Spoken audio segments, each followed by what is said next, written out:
Chocan la copa, se manifiesta si no le suman. Ella lo resta y no quiere novio ni mal propuesta. Solo está dispuesta para embriagarse, gozar en la disco, menearse.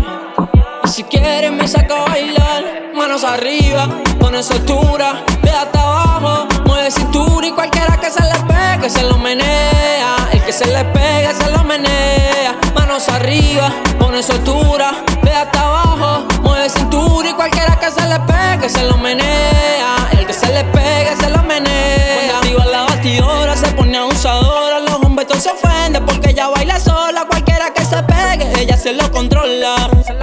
Más sexy que Lola. Cuando ella entra a la disco, la pista hace boom, boom, boom. Y su nalga arriba y abajo, tum, tum, tum. Ahí la veo, bailando sexy, sensual, bebé. Cuando ella entra a la disco, la pista hace boom, boom, boom. Y su nalga arriba y abajo, tum, tum, tum. Ahí la veo, bailando sexy, sensual, bebé. Manos arriba, pone soltura, de hasta abajo, mueve cintura y cualquiera que se le pegue se lo menea. Que se le pegue se lo menea. Manos arriba, pone soltura, de hasta abajo, mueve cintura y cualquiera que se le pegue se lo menea.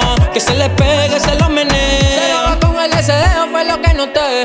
Le puse el micro en la boca y te la entrevisté. Bailando, cachando, pegada de la pared. Le gusta y quiere recordar bien el TBT. Cuando yo quiero que ella baile la forma que quiere, le pido perreo. Ella me perrea. Le digo bien lento y lo hace rico y a su manera. Chocan la copa, se manifiesta si no le suman. Ella lo resta y no quiere novio ni mal propuesta. Solo está dispuesta para embriagarse, gozar en la disco, menearse.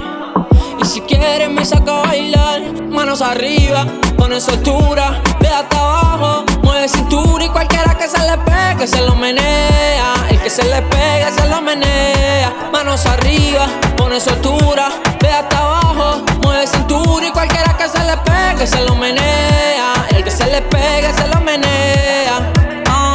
Me represento como un Will Hawk, baby, y ando con el invicto y la conexión entera. Esto es Latin Demon Music, de Venezuela para el mundo, ¿oíste?